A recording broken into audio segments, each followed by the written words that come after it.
Hi friends, నమస్తే. మీ శ్రీలహరి ఈరోజు సాంబార్ పెట్టుకుందాం అనుకున్నానండి. చక్కగా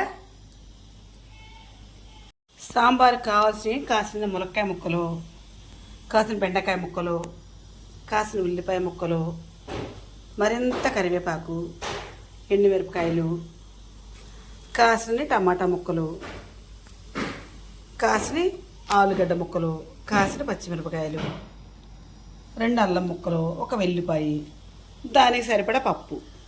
చక్కగా ఈ పప్పు ఉడికిన తర్వాత మనం కొంచెం చింతపండు నానేసుకొని అప్పుడు మనం సాంబార్ పెట్టేసుకుందామండి. దానికి సరిపడ చింతపండు కడిగేసి నానబెట్టుకుందామండి. చక్కగా చూడండి, ముక్కలు ఎంత బాగున్నాయి. మిరపకాయలు, ఉల్లిపాయలు, ములక్కాయలు, బెండకాయలు, వెల్లిపాయ, అల్లం, టమాటా ముక్కలు, ఆలుగడ్డ ముక్కలు, పచ్చిమిరపకాయ ముక్కలు, కరివేపాకు, పప్పు. అబ్బా, ఈరోజు సూపర్ అనిపిస్తుందండి కూర. చక్కగా కందిపప్పు ఉడికిందండి. చక్కగా ఇప్పుడు వెల్లిపాయ జీలకర్ర మిక్సీ పెట్టా కదండి, దీన్ని వేసేసుకుందాం ఫస్ట్గా మనం.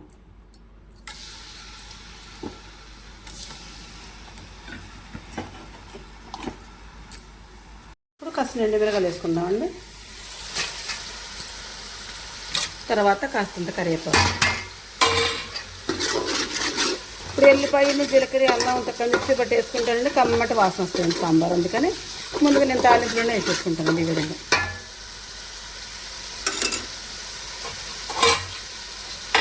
ఇప్పుడు పచ్చిమిరపకాయలు వేసుకుందామండి.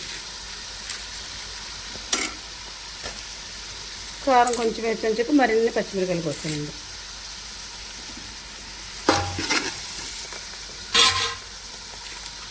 వెంటనే టమాటా ముక్కలను, ఆలుగడ్డ ముక్కలు,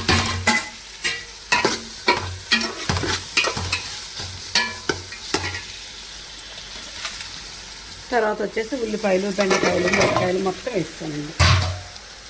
ఎడం చేత తీయడం కాబట్టి ఫోన్ కదిలిపోతూ ఉంది.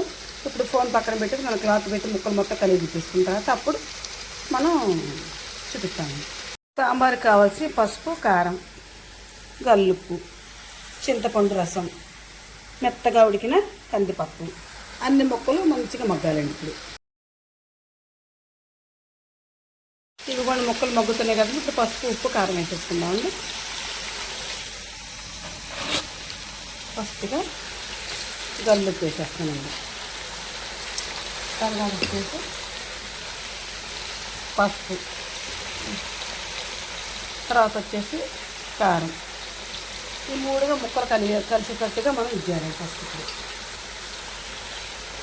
పసుపు, ఉప్పు, కారం ఈ విధంగా వేసుకున్నానండి. ఇప్పుడు ఉడికినందుకు అందులో పోసేసుకున్నానండి. ఇప్పుడు ముక్కల పప్పు అంతగా చక్కగా మంచిగా ఉడికిపోతుంది.